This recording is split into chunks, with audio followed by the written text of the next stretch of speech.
Hello guys, welcome to my digital marketing tutorial. मेरा नाम है शुभेंद्र गुप्ता। मैं आपको गाइड कर रहा हूँ डिजिटल मार्केटिंग में।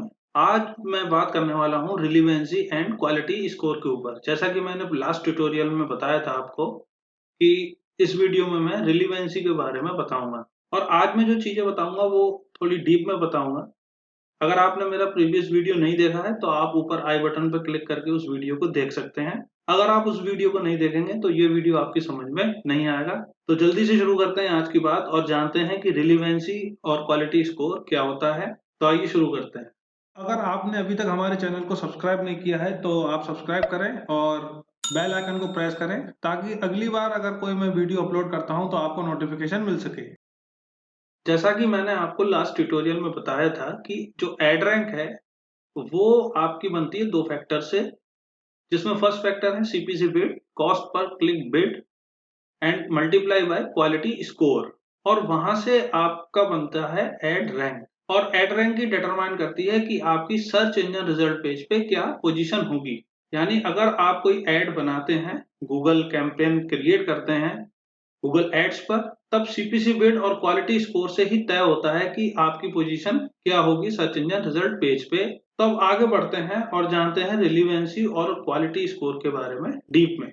Relevancy, keywords plus ads plus URL is equal to relevancy. तो कीवर्ड्स जो भी सर्च क्वेरी यूजर लिखता है सर्च इंजन में, अगर आपका जो एड है वो उससे रिलेट नहीं करता है तो आपकी रिलीवेंसी खराब होती है। Second thing is ads. जो भी आप एड बना रहे हैं वो क्वेरी से रिलीवेंट होना चाहिए। अगर वो क्वेरी से रिलीवेंट नहीं है तो भी आपकी रिलीवेंसी खराब होगी। Next thing is URL. आपकी जो वेबसाइट है उस पे जब वो आएगा यूजर और उसको वो चीज नहीं मिलेगी जिसके लिए उसने क्वेरी लिखी थी सर्च इंजन में, तो भी आपकी रिलीवेंसी खराब होगी। ये मैं आपको एक लाइव एग्जांपल से अभी समझाता हूं कि रिलीवेंसी क्या होती है। जैसा कि आप देख सकते हैं, मैंने गूगल का सर्च इंजन ओपन कर रखा है और मैं इसमें कोई भी क्वेरी लिखता हूं। जैसे मैंने लिखा, मान लीजिए डिस्टेंस एमबीए लर्निंग। तो यहाँ पे मेरे पास अब 4 ऐड है, 1 2 3 4। ये कैसे रैंक होते हैं इसके बारे में मैं आपको बता चुका हूं, पर अब मैं इसकी रिलीवेंसी की बात कर रहा हूं कि कौन सा एड रिलीवेंट है। तो जैसा कि मैंने यहाँ पे लिखा है डिस्टेंस एमबीए लर्निंग, तो आप देखेंगे यहाँ पे वर्ड आ रहा है एमबीए, यहाँ पे जो वर्ड आ रहा है लर्निंग, और ऑनलाइन एमबीए ये आपके मेटा टैग में भी दिख रहा है। जैसा कि आप देख सकते हैं डिस्टेंस ये मेटा डिस्क्रिप्शन में दिख रहा है। तो ये जो सारे ऐड हैं कहीं ना कहीं मेरी सर्च क्वेरी से रिलीवेंट है। अब मैं किसी भी ऐड पे अगर क्लिक करता हूं, मान लीजिए ये upgrade.com है, मैं इस पे क्लिक करता हूं, न्यू विंडो में ओपन कर रहा हूं, तो मैं किस पेज पे पहुंचूंगा और वहां मेरे को क्या मिलेगा? Master of business administration, Liverpool business school. अब मान लीजिए जो मैंने क्वेरी लिखी थी वो मैंने लिखी थी एमबीए के लिए, एमबीए लर्निंग, और यहाँ पे मेरे को मिला है मास्टर ऑफ बिजनेस एडमिनिस्ट्रेशन यानी एमबीए। तो मेरे हिसाब से तो ये पेज ठीक है, मेरे को यहाँ से एमबीए की इंफॉर्मेशन मिल जाएगी, और मैं अगर सिलेबस डाउनलोड करना चाहता हूँ तो यहाँ से कर सकता हूँ। ये इनका लैंडिंग पेज है। तो ये होती है रिलीवेंसी। अगर मुझे यहाँ पे एमबीए की जगह कुछ और कोर्स मिलता, मुझे डिजिटल मार्केटिंग का कोर्स मिलता, या फिर मेरे को कोई फिजिक्स का कोर्स मिलता या कोई केमिस्ट्री का कोर्स मिलता, तो रिलीवेंसी खराब हो जाती। तो इतनी चीजों का आपको ध्यान रखना पड़ेगा रिलीवेंसी के लिए। तो एक बार फिर से देखते हैं वो चीजें क्या थी। वो चीजें थी कीवर्ड्स, एड्स और यूआरएल। तो एड्स में मैंने आपको बताया कि कौन कौन सी क्वेरी के वर्ड थे जो वहां पे मैच कर रहे थे, जैसे डिस्टेंस था या फिर एमबीए था। यूआरएल पे क्लिक करा मैंने और मैं उसकी वेबसाइट पे गया तो भी मेरे को रिलीवेंट मैटर मिला वहां पे। और कीवर्ड्स तो रिलीवेंट होने ही चाहिए, जिसकी वजह से मुझे वो result search engine result page पे अपीयर हुए थे। तो ये तीनों चीजें मिलकर बनाती हैं रिलीवेंसी। लास्ट ट्यूटोरियल में मैंने एक वेन डायग्राम से आपको ये चीज बताई थी। आगे बढ़ते हैं। अब बात करते हैं कि क्वालिटी स्कोर क्या होता है। तो क्वालिटी स्कोर में आती है रिलीवेंसी, जो अभी मैंने आपको बताई, plus user experience is equal to quality score. अब यूजर एक्सपीरियंस कैसे बन सकता है किसी भी वेबसाइट के लिए, किसी भी यूजर का? तो उसके लिए भी कई सारी चीजें हैं जो मैं आपको आगे बताऊंगा। यूजर एक्सपीरियंस बनाने के लिए तीन चीजें सबसे ज्यादा जरूरी हैं। पहली है टाइम ऑन साइट, कि कितना वक्त कोई यूजर उस वेबसाइट पर बिता रहा है। रिलीवेंट क्वेरी, जो वो क्वेरी कर रहा है उससे रिलीवेंट मैटर उसको वेबसाइट पे मिल रहा है या नहीं। और थर्ड चीज है लैंडिंग पेज। ये तीनों मिलके बनाते हैं यूजर एक्सपीरियंस। गूगल एड्स में यूजर एक्सपीरियंस बहुत ज्यादा मायने रखता है। अगर यूजर एक्सपीरियंस खराब है तो आपका एड रैंक नहीं करेगा। हो सकता है वो शुरू में रैंक करे, पर लोग अगर उस एड से इंटरेक्ट नहीं होते हैं तो हो सकता है वो एड चेंज हो जाए। इसको भी मैं आपको अभी लाइव डेमोन्स्ट्रेट कर सकता हूं। अभी चलता हूं सीधे इंटरनेट ब्राउजर पे और दोबारा आपको दिखाता हूं ये चीजें कैसे बदल जाती हैं।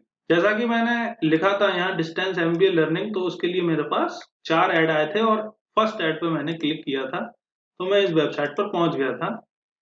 अब मैं इस वेबसाइट को क्लोज कर देता हूं और दोबारा गूगल सर्च इंजन को ओपन करता हूं। दोबारा गूगल सर्च इंजन को ओपन किया मैंने और मैं फिर से वही क्वेरी लिख रहा हूं, डिस्टेंस एमबीए लर्निंग। तो आप देख सकते हैं इस बार जो ऐड है वो बदल गए हैं। पहले यहाँ पे 4 ऐड आ रहे थे, अब यहाँ पे केवल 3 ऐड आ रहे हैं। अपग्रेड.com सेकंड एंड थर्ड ऐड।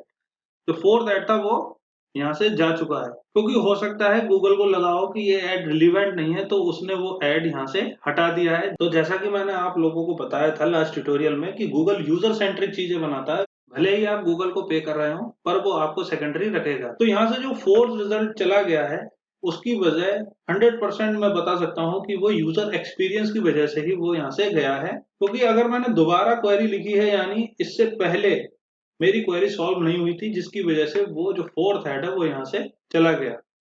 तो आप देख सकते हैं यूजर एक्सपीरियंस कितना ज्यादा जरूरी है। लाइव मैं आपको शो कर रहा हूं कि कैसे result search engine result page से चले जाते हैं जब यूजर के मुताबिक उनको वहां रिजल्ट नहीं मिलते हैं सर्च इंजन रिजल्ट पेज पे। तो दोस्तों आपने जाना कि यूजर एक्सपीरियंस कितना ज्यादा जरूरी है, यूजर एक्सपीरियंस को सही करना कितना ज्यादा जरूरी है। और यूजर एक्सपीरियंस में यूजर इंटरफेस भी आ जाता है, जहां पे हमारी जो डिवाइसेस हैं उन पे वेबसाइट कैसे लोड होती है, वो सारी चीजें भी अच्छी होनी चाहिए। सीधी भाषा में कहूँ तो आपकी जो वेबसाइट है वो बिल्कुल परफेक्ट होनी चाहिए अगर आप एड क्रिएट कर रहे हैं गूगल एड्स पे। गूगल एड्स की कितनी ज्यादा इंपॉर्टेंस है वो मैं फर्स्ट वीडियो में आपको बता चुका हूँ। तो एड रैंक यानी जो पोजीशन है आपकी सर्च इंजन रिजल्ट पेज पे, तो वो दो फैक्टर पे डिपेंड करती है, CP speed and quality score.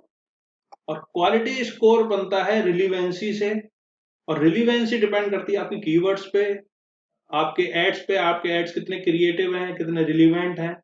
और यूआरएल यानी लैंडिंग पेज की क्वालिटी बहुत ज्यादा मायने रखती है उसमें। उसके बाद यूजर एक्सपीरियंस और रिलीवेंसी से मिलकर बनता है क्वालिटी स्कोर। और यूजर एक्सपीरियंस में जो चीजें आती हैं वो है टाइम ऑन साइट, कितनी देर यूजर वेबसाइट पर रह रहा है, रिलीवेंट क्वेरी, लैंडिंग पेज में ये भी देख सकते हैं आपकी नेविगेशन कैसा है आपकी लैंडिंग पेज का, जो चीज यूजर ढूंढ रहा है वो उसको मिल रही है या नहीं मिल रही है। कहीं ऐसा तो नहीं है आपने जो पेज बना रखा है अपनी वेबसाइट पे वो बहुत ज्यादा डिफिकल्ट है, वो इतना ज्यादा हाई इंटेंट है कि लोग उसको भरते भरते परेशान हो रहे हैं और वो सोच रहे हैं कि कितना बड़ा पेज है। तो ये सारी चीजें यूजर एक्सपीरियंस में काउंट होती हैं। और यूजर एक्सपीरियंस में काउंट होने की वजह से आपकी वेबसाइट का और आपके एड का जो क्वालिटी स्कोर है वो इफेक्ट होता है।